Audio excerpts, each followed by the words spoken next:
So again, I am so honored that you joined us. I'm humbled that you chose this session. I wish we were all together. I know all of us do, and hopefully that this time next year we'll be all in the same room together. It looks like we're coming out of this pandemic, and hopefully things will be back in person the next time we meet. But again, I'm so excited. The good news for you is that it's June 16th. And and not June 30th, because as I was preparing for this summer leadership camp, I could not keep myself from continuing to add slides. So good news for you that June 16th came now. And so we're going to, again, spend some time together. I'm excited to talk about this because it's something that I'm passionate about. And I hope that at our time together, that you'll see this as an opportunity to do some reflection, to really kind of be still, to be refreshed this morning as we grow together. Creating this sandbox, and cultivating a culture of play. So just a quick introduction. I know that you can see my bio on the platform, and I love the conference platform, by the way. But I wanted you to see this path of my education that I call, that is really a calling. I call myself a recovering high school principal, 34 years total in education before I repurposed in 2016. I did not retire. I feel like that one day I'll retire, and hopefully that's when people gather and say some great things about me. But right now I'm repurposed. I began in Cy-Fair ISD, where I was a product of that district. I worked in 3 different districts total, 11 years as a classroom teacher, and 23 years total in administration. The last 14 years at what I call the Magnolia High School. We had over 2,800 students and over 200 staff members. But since I repurposed in 2016, I've been fairly busy. I'm currently the minister of men at a local United Methodist Church. I'm a founder, president of a nonprofit for men. This past January, which I love, I got an opportunity to go back and work at my alma mater at Sam Houston State as a university student teacher supervisor, which allowed me to get back into the classrooms. I was in 3 different districts, I think 12 different buildings. It was interesting, especially during this pandemic, to see the different protocols at each building in each district. And it got me closer. It got me back into the buildings. It got me back in the classrooms. And most importantly, it gave me my kids back, my students back that I had been longing for. And the students that we do, that's why we do this thing. And so currently founder, consultant, and LLC for Spring Strategies. My favorite titles are husband and dad and grandpa. But and that keeps me really pretty busy as well. So why camp? Why did I, as when I was putting together this this title, this presentation, it's always been my belief that no matter how old we are, we all want to go to camp. And maybe when we were young, we didn't get an opportunity to do that. And so here's a mini camp, a day camp for us together. Now, I'm not talking about boot camp, and I'm not talking about, but I am talking about finding maybe some intentional time and a place to take a time out, to be still and to reflect and review.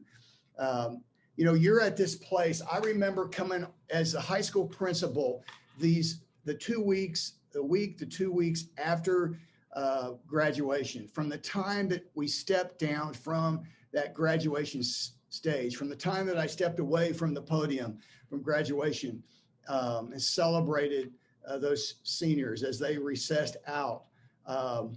We had about a week or 2 to just really kind of pat ourselves on the back, to reflect on all the things that we overcame, the celebrations. And then we were looking forward, and gearing up already towards the next year. And I know a lot of that was happening before graduation, but now, during this week or 2, you take a breath and refocus.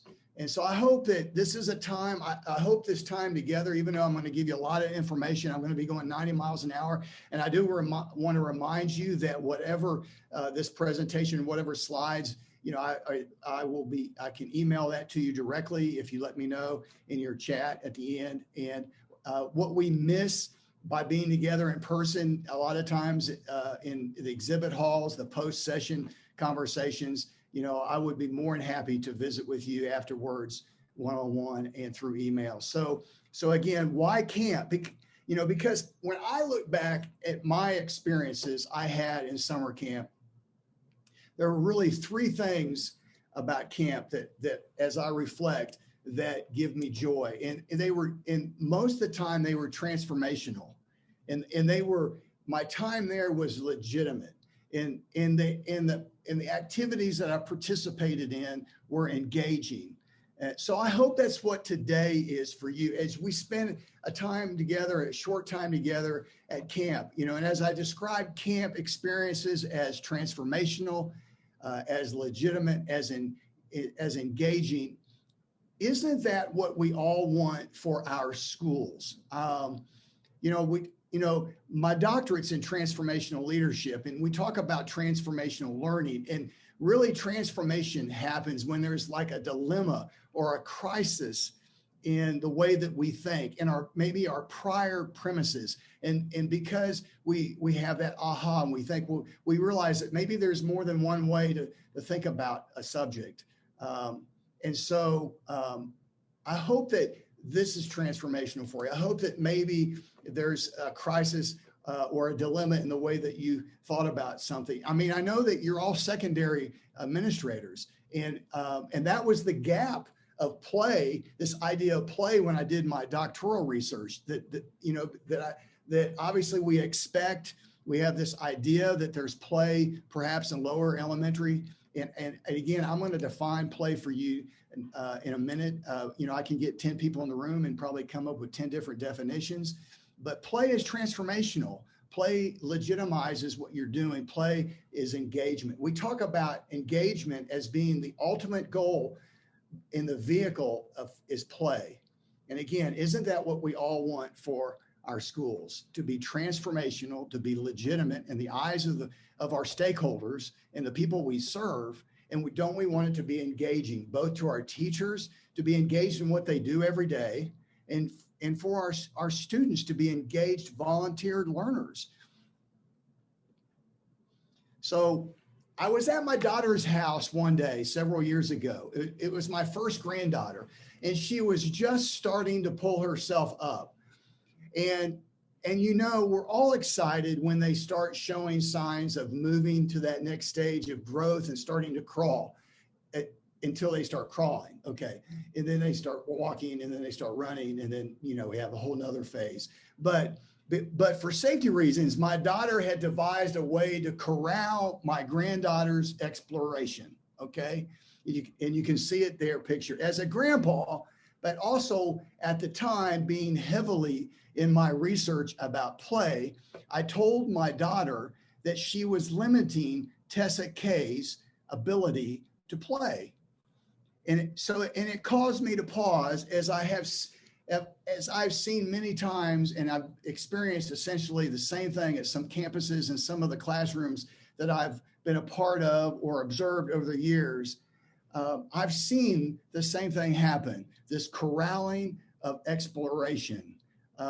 There's something different about a school that is alive and full of opportunities to play.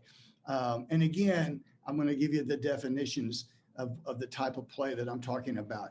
But here's what I want to say to you. If the size of the sandbox are greater than the area it contains, then play and the opportunities to practice within our strengths will be limited. If limited, then we will not be fully engaged. So my question to you, and again, I'm going to ask you a lot of questions. I'm not going to give you a whole lot of answers. My favorite presentations, and I hope they are yours as well, are presentations that ask questions that don't necessarily give you the answer. I want to challenge you. I want you to think about this during our time in camp. So one of my first questions is, how big is your sandbox.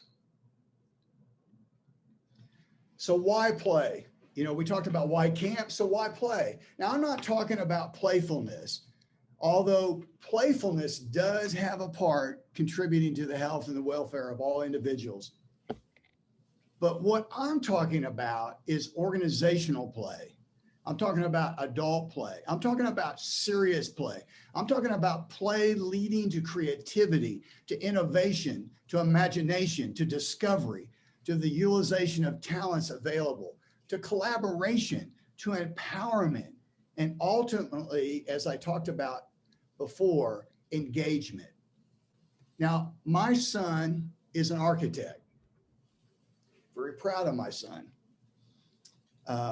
But an architect does not build or design a building on his or her own. He or she first creates this prototype, in other words, the model, and then brings it to the table, brings it to this room and sits it right there in the middle of the table, circled up with other people. As others gather in conversation and collaboration, you know, they say things like, let's do this. What if we did that?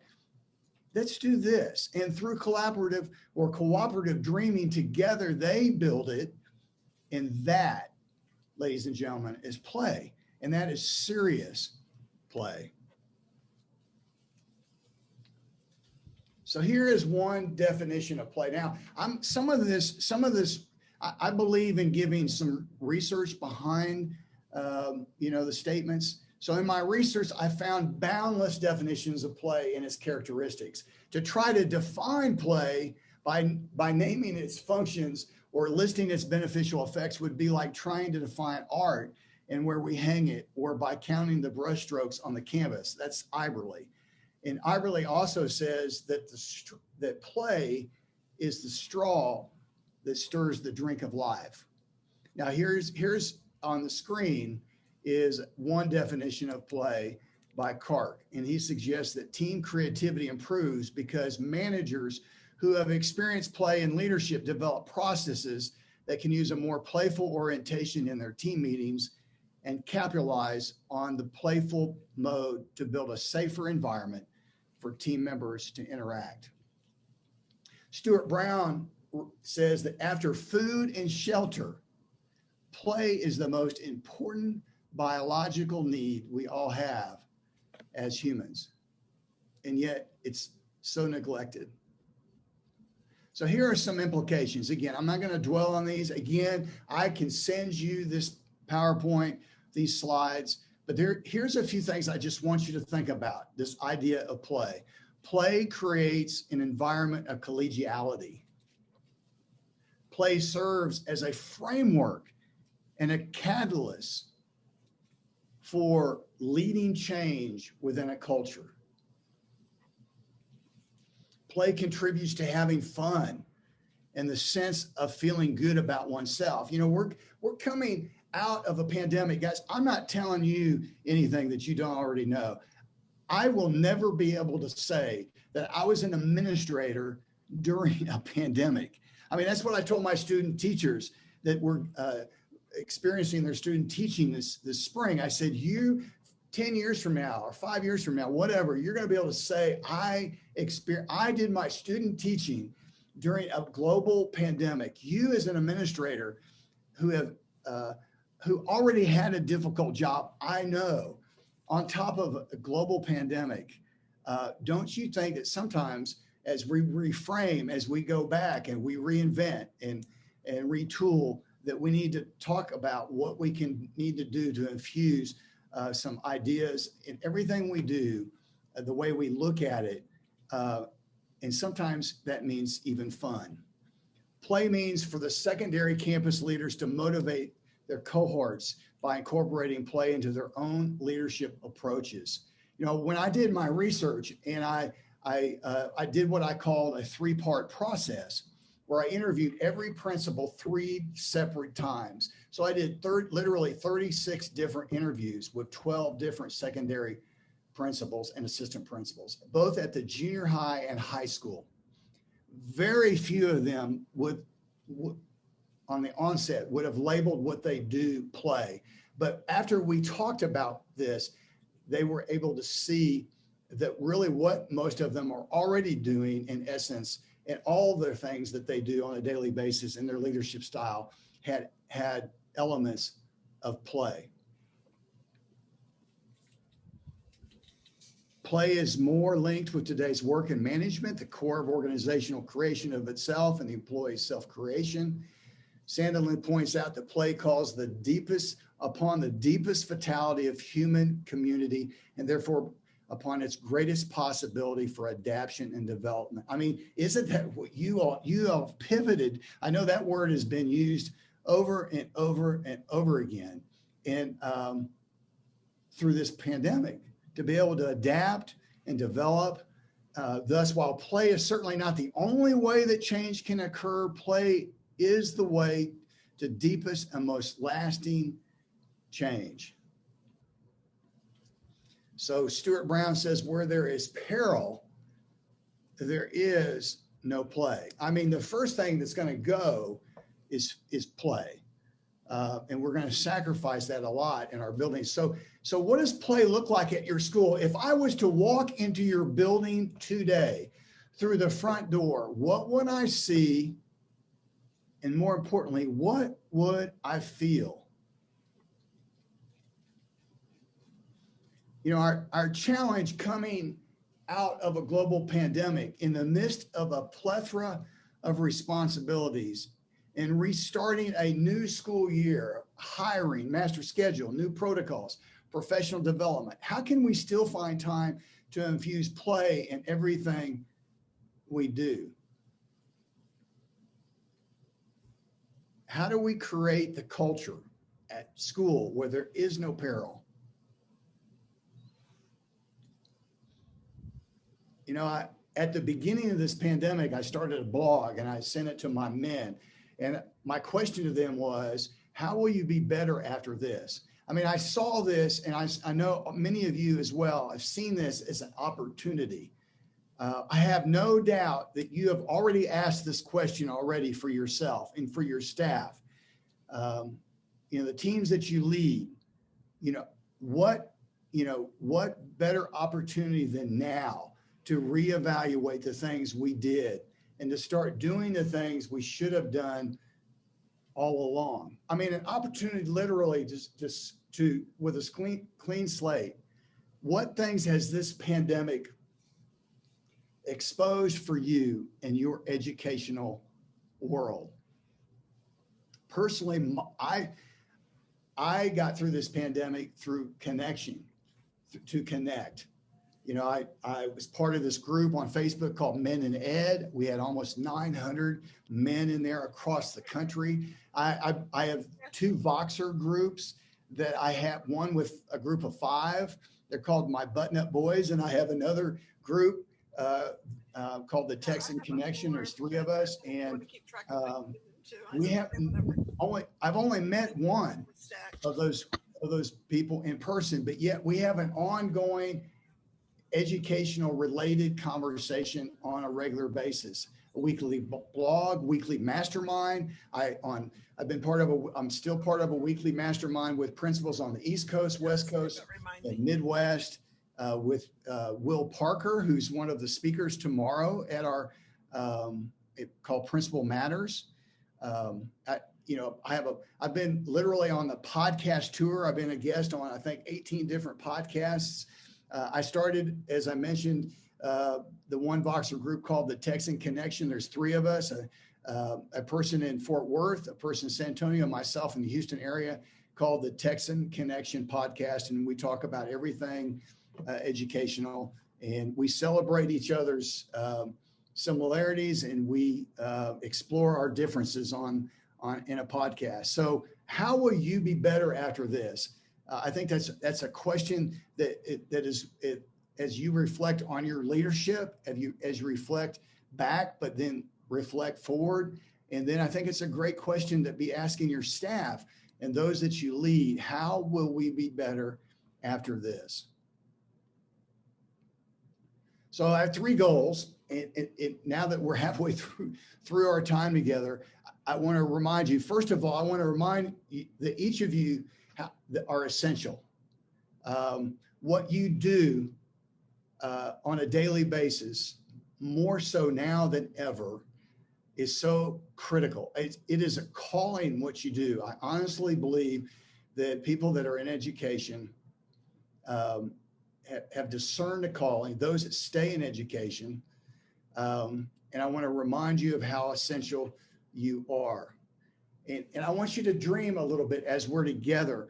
I'm hoping that in some way, as we're spending time together, you're already thinking about ways to, as you probably have already from the moment again as you stepped off that graduation or put that last student on the bus and saw that last bus drive off at the end of the year, started contemplating what you're going to do, dreaming about what's next, what now. But I hope during that period of time, that you take care of yourself as well. And while you're dreaming, you're also taking care of yourself. Will Parker talks about this a lot. You know, when you get on an airplane and the flight attendants give the instructions about in case there's a low oxygen level in the plane, the first thing that you need to do when the masks drop is to put that mask on you first before you help others.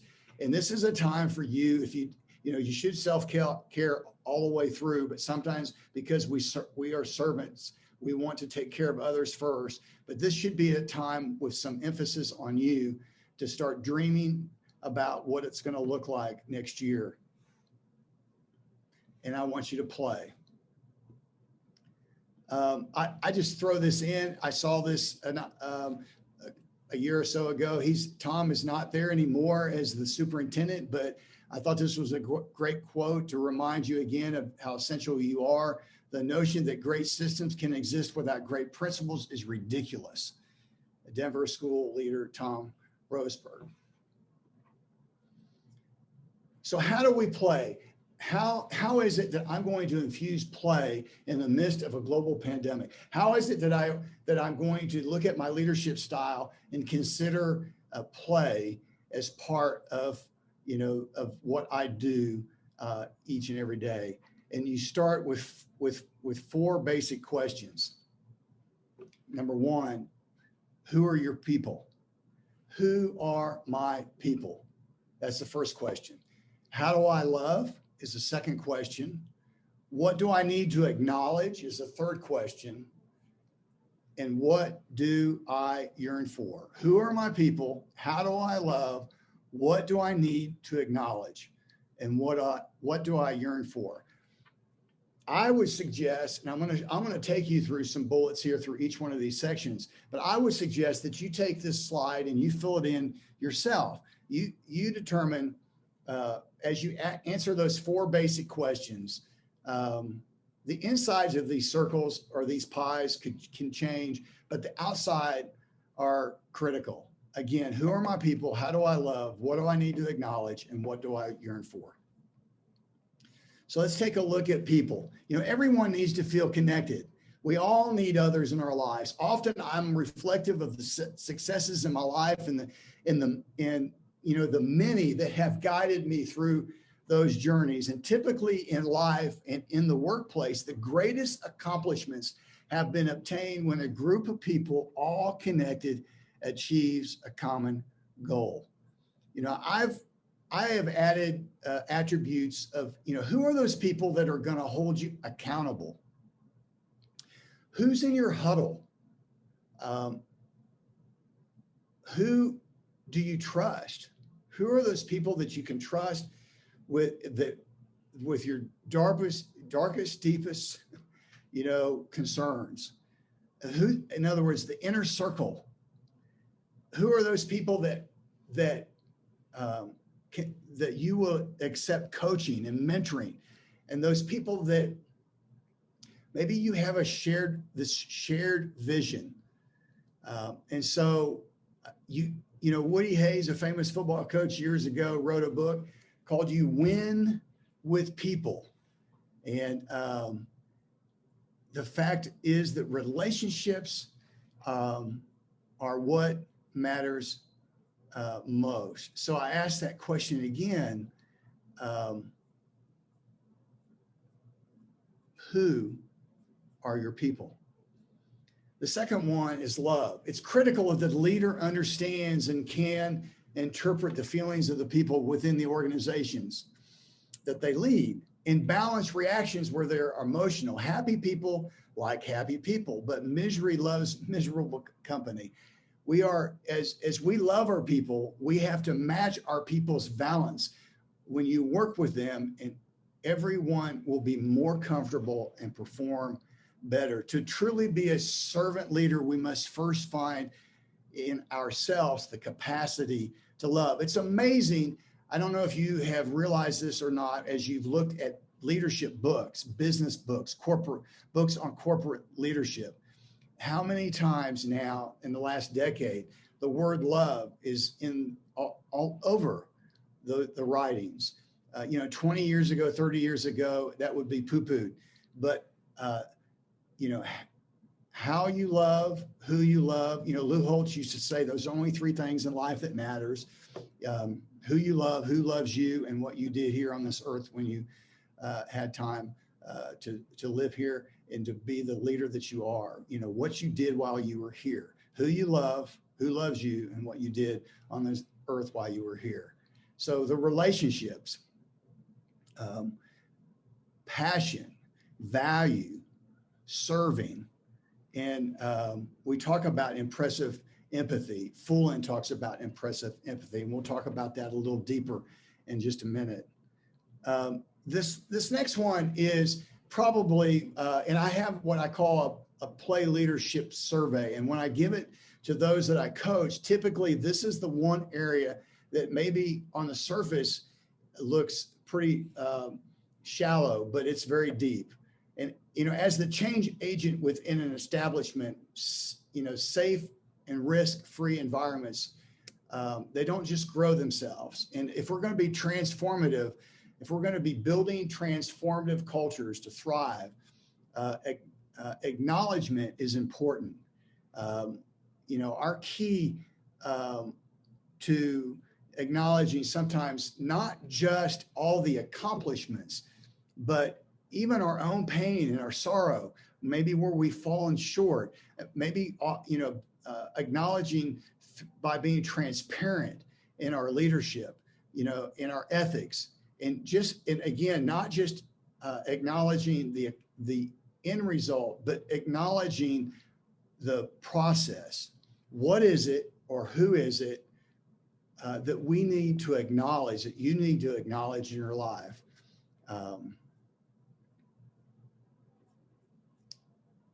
And the last one is yearn. And I tell people this all the time. I cannot say the word yearn without smiling. What is it that you yearn for? What is it that gets you out of bed in the morning? I used to tell my assistant principals as we gathered around the table that, yes, we have non-negotiables. All of us have items on our administrative job descriptions that are common, especially as an assistant principal at the secondary level. There are some non-negotiables that we all have to deal with. But what are those things beyond the non-negotiables that you can put in place that is related to your strengths and related to your passion, that gets you up out of bed in the morning, that might take a little bit more time, but embedding those within that job description, but gives you purpose, and you yearn for that. You long for that in your job. You're learning, you're dreaming, you're innovating, you're creating the implementation and positive deviance. And we'll talk about that in a little bit as well. So people love, acknowledge, yearn. Hollowell shares that life without play is a grinding, mechanical existence organized around doing the things necessary for survival. When I gave my last, I used to call it graduation, kind of the state of the school address. And when I I told my students and the audience that as I went into this repurposing, that I was going to be more intentional to play more in all that I did. And again, not necessarily always playfulness. And these are my two beautiful granddaughters. This is Mia and Tessa Kay, and they know me as Silly Grandpa. But again, play is not always playfulness. We're talking about really creating a culture that is play-filled and not necessarily always playful. So let's play. So people, here we go again. So who are your people? The only thing that really matters in life are your relationships with other people. People matters, connection matters. Every person needs to feel connected. We all need others in our lives. In life and in the workplace, the greatest accomplishments we have been obtained when a group of people all connected together achieve a common goal. And people are the foundation. Hollowell talks about this cycle of excellence. He says, and the relationships that connect us are the steps to winning and keep us in that cycle of excellence that leads to peak performance. And isn't that what we all want? We all want to maximize every person we lead and work with. We should, as leaders, we want to encourage them to be engaged, leading them to peak performance. So here's a people challenge for you. Again, I'm going to send you these. All you have to do is request this. Identify your people. Who are your people? Write them down. Name your inner circle. Many of you today can probably list your 2 or 3 or 4 or 5 that are in your inner circle. Some of you, maybe that question is something you just take for granted. We tend to have, if you're like me, you tend to have a lot of associates. You tend to have a lot of contacts, but who are your people? The people that love your journey, the people that are your 3 a.m. people, the people that motivate your passion, and they care about you. Who else is on the sideline that you need to connect with? In other words, what's that next level? And I'll show you an illustration of this in just a minute. Then set a date on your calendar to weekly reconnect. Sometimes our inner circle, sometimes people are in our inner circle and they don't know they're in our inner circle. Maybe we need to let them know that. And we need to continuously reconnect. Call or text or email each of your inner circle people. Today, there is no excuse for it. It's so easy. So who are your people? So who is that inner circle? Who's that next level of people that are important to you, that are on the sidelines that you want to bring into that huddle? Who's on the bench? I mean, again, I think it's important that we identify these people. And then who are those people that are your future draft choices? I mean, there might be some people, as you meet these people, as you connect with these people in different platforms, sometimes there's a person that you just say, I've got to reach out to that person. That person needs to be in my life. I've got to have that person. And so we just have to take the initiative to do that, to answer that question. So who are your people? Okay, next, love. Impressive empathy. Fullen writes in the change leader. So who will show them if we do not? That's why we're in education. Impressive empathy, according to Fullen, for transformational change to emerge, it occurs when effective change leaders combine resolute moral purpose with empathy. Again, isn't that what we all want? Transformational change. Transformation really doesn't happen unless there's that crisis or dilemma in our way of thinking and our prior premises.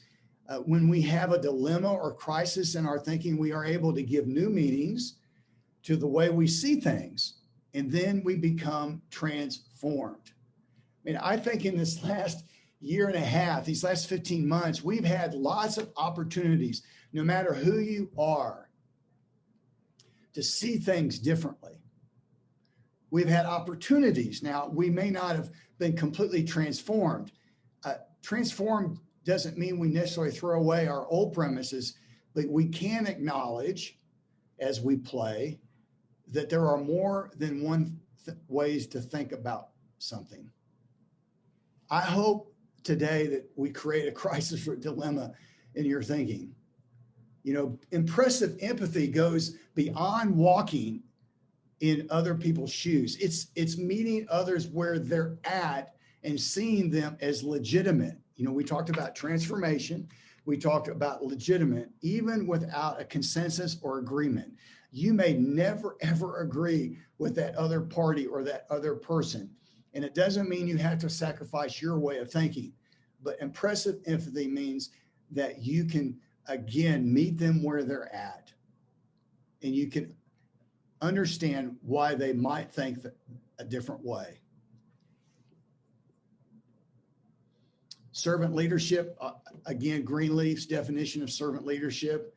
Are we taking care of others basically by our actions? How are we taking care of others? How are we loving our people? So here's the love challenge. Describe how you foster a culture of growth. You know, we can talk about it, but how do we foster a culture of growth? In your building, how do you do that? How do your people know that you love and care about them? List the ways in the environment you lead that encourages collaboration. Again, that is just one way, one aspect of love.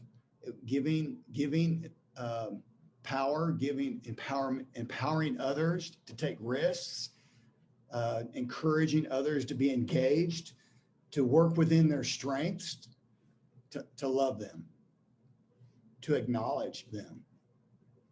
Speaking of acknowledge, let's go here. Who and what do you need to acknowledge? Always seeking. Great leaders always find ways to acknowledge success in others. You know, you've worked for leaders that have such an amazing way about them. They letter write. They send a text. They email.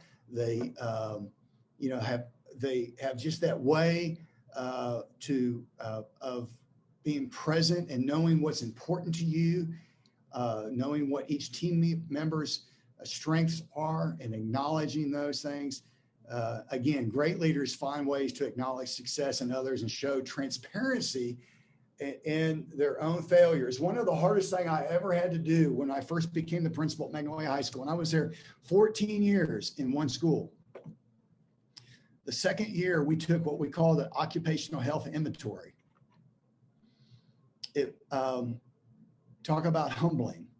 Even though the occupational health inventory was a snapshot virtually, supposedly, of the whole campus, as the principal, as the leader, we take responsibility for the results. And so I, as the principal, created a presentation that took responsibility in certain areas that obviously the perception in our building in areas where we need to work. And so I was transparent where we fell short, where I fell short as the leader, and modeled that. And I think that really helped as we grew moving forward.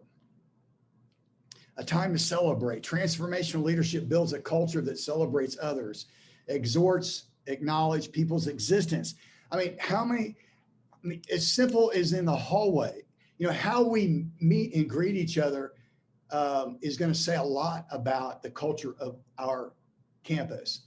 If we're trying to build a culture in our classrooms that's warm and inviting and conducive for learning, but yet as adults, we don't meet and greet each other, that we don't enjoy each other, and that's not visible and that's not outward, then students are not going to, they're not going to buy it, and teachers are not going to buy it, and the culture is not going to grow. We've got to acknowledge people's existence. We're a change agent. As a change agent within an establishment, a safe and risk-free environment, they don't just spawn themselves. Again, we've got to acknowledge the people, the resources, and we have to shine the light. The number one suggestion, recognizing effort, not just results. Know your people. We'll talk about this in a minute. Notice the details. We believe Hollowell talks about not just generic acknowledgement, but specific recognition. As a teacher, how great is it that you know what each of the students care about outside the classroom? As an administrator, we should know what our teachers, as much as possible, or at least our administrative team, we should know what's important to them and be able to give specific recognition when it's needed. Be the coach, monitor progress. Talked about the moral purpose, the values embedded in respecting and wanting change, integrity, respect, and faith in others, commitment to bringing humankind to a higher level. So acknowledgement is huge. It is a huge piece. Who are your people? How do you love and acknowledge? So make a list of your team's talents and strengths that they each bring to the table. And write each of them a short handwritten note recognizing their contributions to your school, to your team, to your organization. Everybody, I don't know an adult that doesn't appreciate a handwritten note. I can't tell you how many times I've walked into a teacher's classroom and on the bulletin board or on the desk is a note that I wrote them sometime during the school year. They don't toss those. Teachers, administrators, we are all just big kids in older bodies. And we want the same type of acknowledgement, and we need the same type of acknowledgement as our students. And then finally, yearn. What do you yearn for?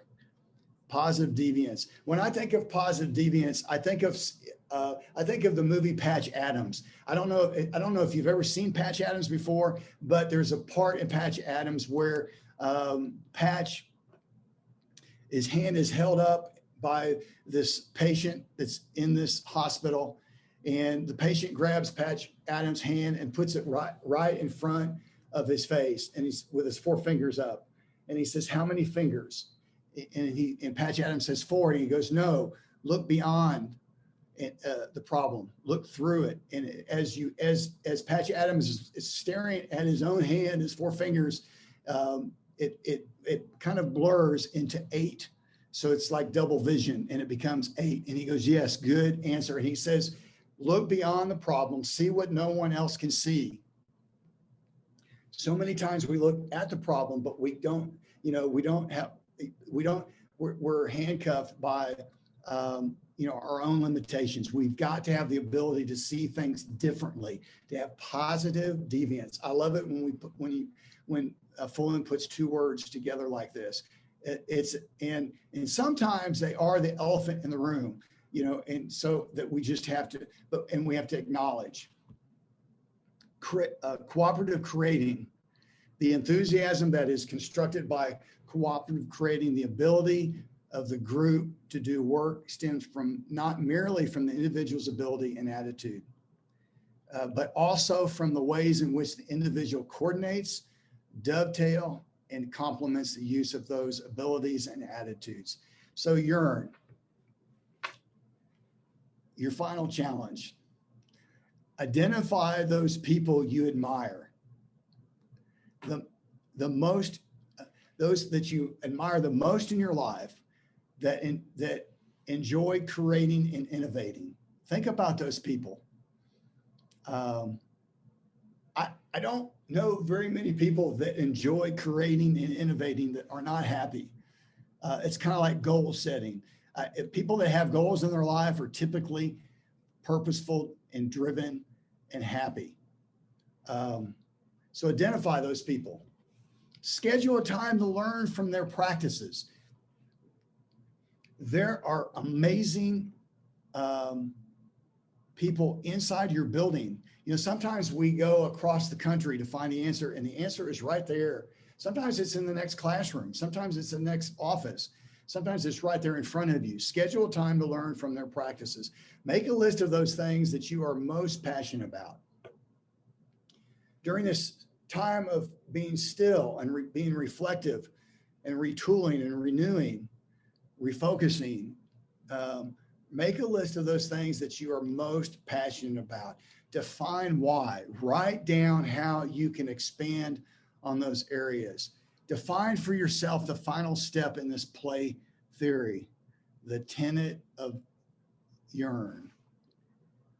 People love, acknowledge, and yearn. Play. Now, we've got a few minutes. It's 9:50. We've got time. I want to give you one opportunity, or I want to challenge one practice that you can put in place that would exemplify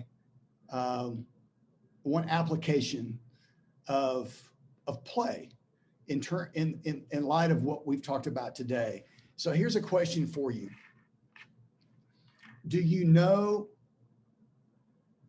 team members' strengths? Do you know the team, it should say, do you know your team members' strengths? Do they know yours? I mean, can you think about your immediate administrative team? Could you list their top 3 strengths or their top 5 strengths? You know, about 4 in 10 workers strongly agree their coworkers know what they do best. 4 in 10. I'm going to tell you what mine are. And I know probably everybody listening is familiar with strength finders. My number 1 strength is developer. No matter how many times I take it, the strength finder survey. And if you're familiar with it, it gives you your top 5. And it's really cool. I have an app. I check it. It gives you kind of a description or descriptors for each of the 34 what they call themes. And no matter how many times I take it, developer is number 1. Individualization, which means I love trying to figure out what makes people tick, what makes people different. Connectedness, as we've talked about today. But I also not just connectedness with other people, but I see how one thing connects to the other and the building blocks. Positivity. I have to balance that sometimes because sometimes, again, we talked about meeting people where they're at, that impressive empathy to meet people within the same balance, not cause people to run because you're Mr. Positivity all the time, but to also be aware, self-aware, and also acknowledge, as we talked about, your surroundings and the circumstances,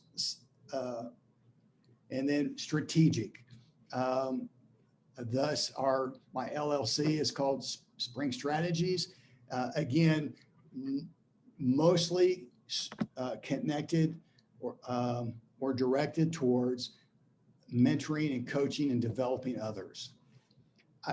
I just have to tell you that my number 34 is input, which means I don't really want to know how the watch was made. I just know that it works. I don't have to know everything about the watch and all the parts.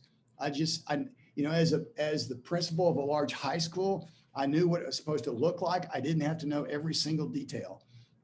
You hire people, you give them an opportunity, you create a culture where they become an entrepreneur, a playful entrepreneur.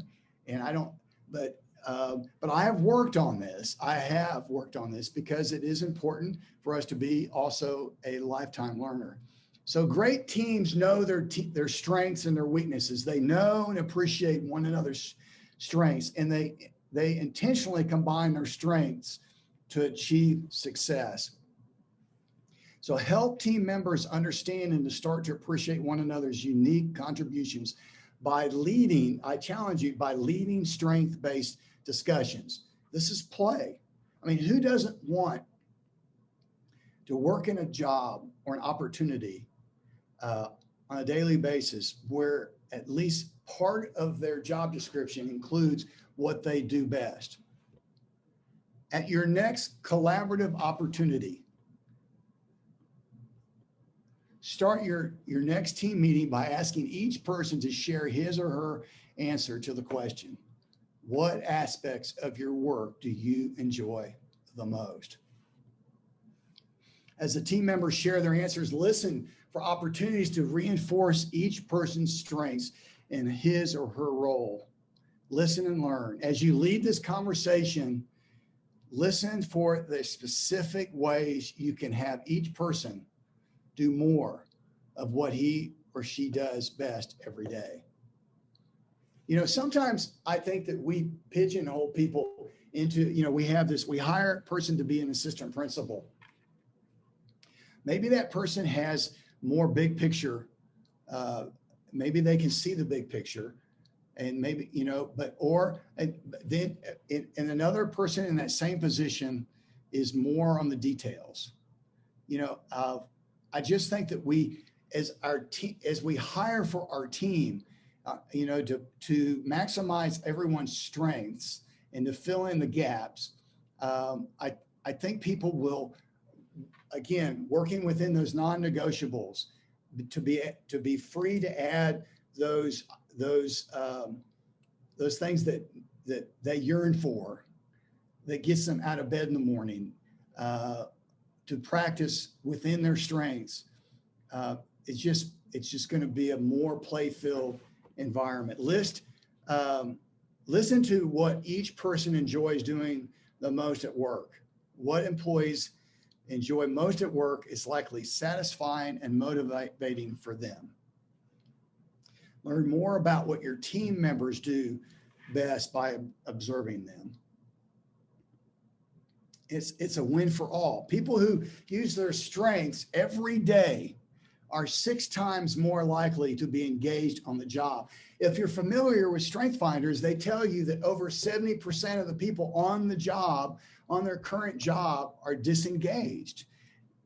Disengaged staff is not going to be conducive to an engaged campus.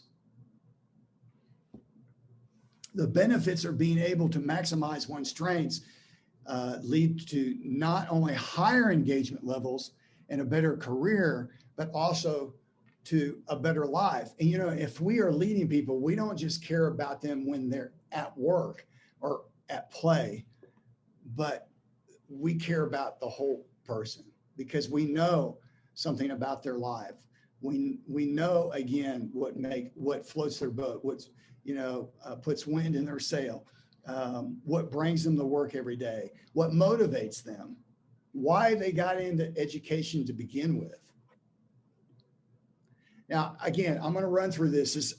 I'll share this with you. I would suggest this is a study that just talks about how researching educational leadership from a positive, strength-based human development perspective provides insights for supporting principals and other educators to nurture and sustain a sense of flourishing. Again, don't we want to develop others so we flourish, so our campus flourishes across the school? Again, purpose, passion, play, research findings, strength-based conversations. Example of play. How we play is acknowledging people's strengths and giving them the opportunity to practice within their strengths.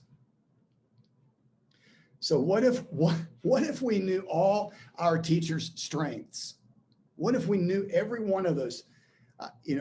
So the findings provoke us to think about how shifting the focus of research and practice and educational leadership towards how a more positive, strength-based perspective might provide new ways and spaces for principals, to work and to cultivate professional learning climates, based on what they're excited about. What if we knew all our students' strengths as well, and they knew too?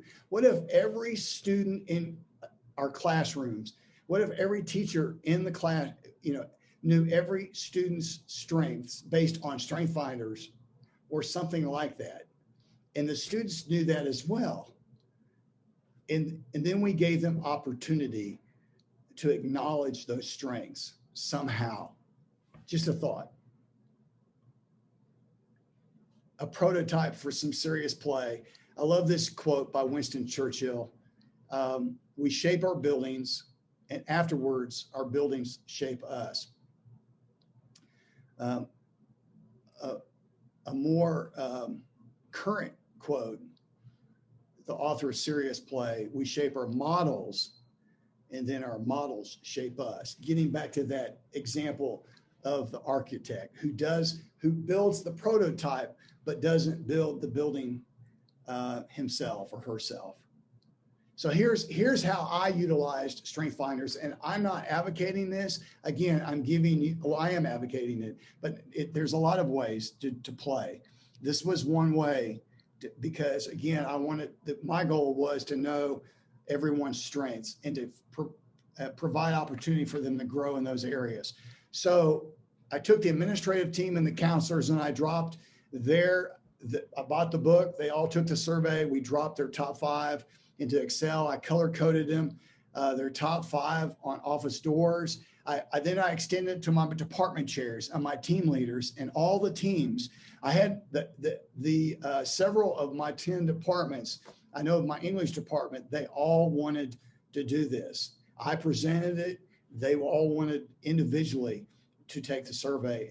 And as a team, they grew because they knew each other's strengths and they would play off of each other's strengths. And then I created what I call a 3x6. The 3x6 is choose, for instance, mine's developer, my number 1. Choose one of those 5 top strengths. What are the 3 things that you're going to do the next 6 weeks? Write it down to grow that strength, to practice and play within that strength. Your 3x6. Those conversations or that information is what would drive my conversations when I do executive coaching. You choose the strength, create 3 action items that you're going to practice over the next 6 weeks. And then we talk about that. How are you doing? What do you need to do different, etc. Acknowledge them meant with an individual staff for coaching. Sometimes we use that for coaching up, and sometimes administrators, that we also can use that for coaching out, because let's face it, there are some people that, I would have been a miserable architect, but, and my son probably would not have enjoyed the field of education. Sometimes we have people in education that are possibly need to be coached out. But the primary purpose of this is to coach up people, to light a fire and give them opportunity. So as we wrap up, I would just exhort the listeners today that you take time to play, that you ask those questions, who are my people? How do I love? What or who do I need to acknowledge? And what do I yearn for? The individual does not shape buildings. We do it together after disagreements and discussions and compromises and decisions. I love this quote, and I wanted to share that with you. So finally, I challenge you to name your 3x6. again, what are your 3 ways you will practice and play with one of your top 5 strength areas in the next 6 weeks? Name your 3x6. And you saw my 2 beautiful granddaughters. You needed to see their baby brother. This is Parker Boyd. He reminds me every time I see him that I need to play more. So in this summer leadership camp, this slide is, I think you have access to about 7 or 8 PDFs. This is one of them. List your top 5 strengths, choose one of those top 5, and come up with an action plan. Your 3x6. What are the 3 things you're going to do to further develop that strength the next 6 weeks? Again, I am so blessed to have this time with you.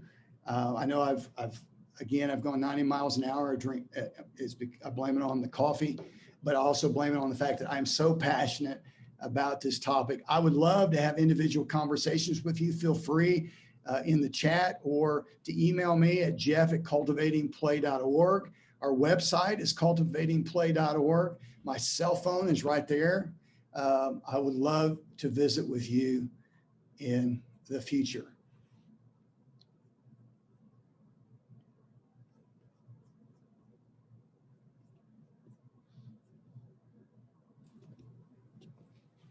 Thank you, Jeff. That was great.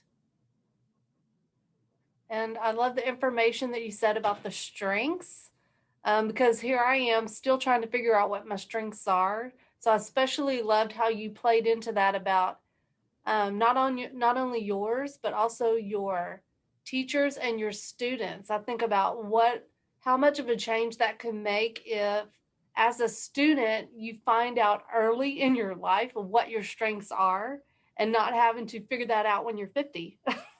Right. What a difference that can make in your life and your career choices and things like that. And then also what really stood out to me too was playing into those strengths, being able to go to your job every day. You go home not just having done your job that day. You've been so engaged in something that is important to you, that fills your cup, so to speak. And what a difference that makes just day to day, you going home and how you feel, what you've done that day, in your job performance and things like that. So, right.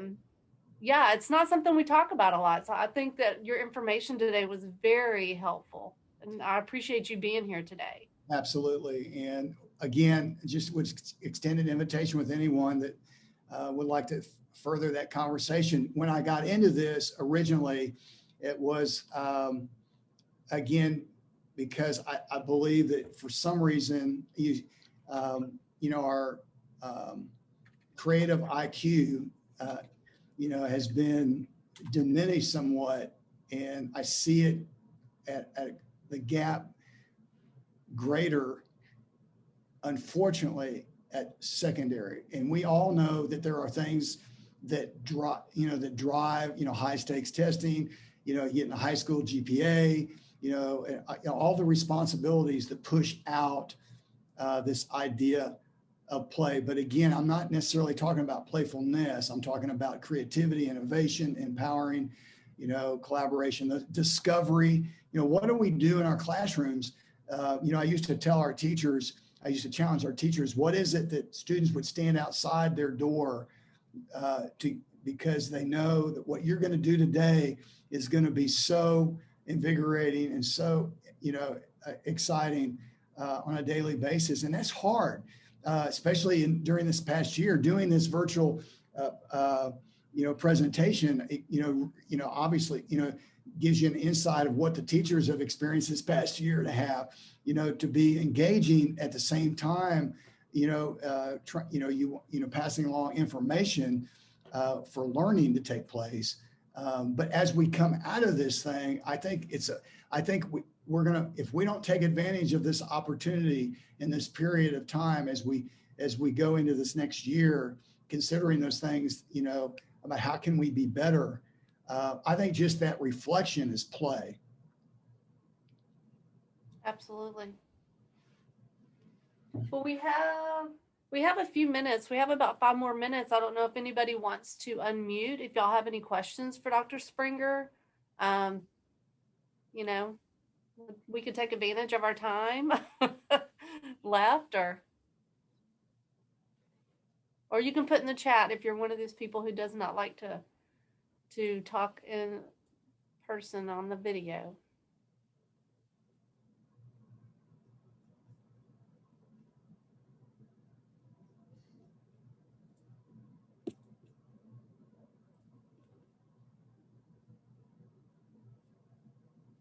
I would say if any of you want to go to my website, there is I believe it's on the homepage, and there is just a real quick, there's a link to a play survey. It would take you just, not even, 2-3 minutes. It gives you immediate feedback. It gives you a score. It's just 20, I think it's 10 questions, mini survey. And also on my link are some links to masterminds without dates, but there's administrative different levels, assistant principal masterminds. There's a link to principal masterminds. Again, if you're not in a mastermind, I would highly, even though as we go back, I know as I did masterminds across the country, many of the principals that were, that we have been back at, many of your schools have been back since September, October, November, whatever, more fully. But schools in California and Illinois and New York, some of them they were doing freshman orientation in April. It's just because it's the first time they were in the building, and to have that perspective and to glean from what some of these other principals are doing across the country. In a lot of ways, it was affirming of what you do on a daily basis, but then it was also and reassuring. But it was also interesting just to hear the other, other geographical areas in our country that are dealing with the very same thing, but maybe just in a different way.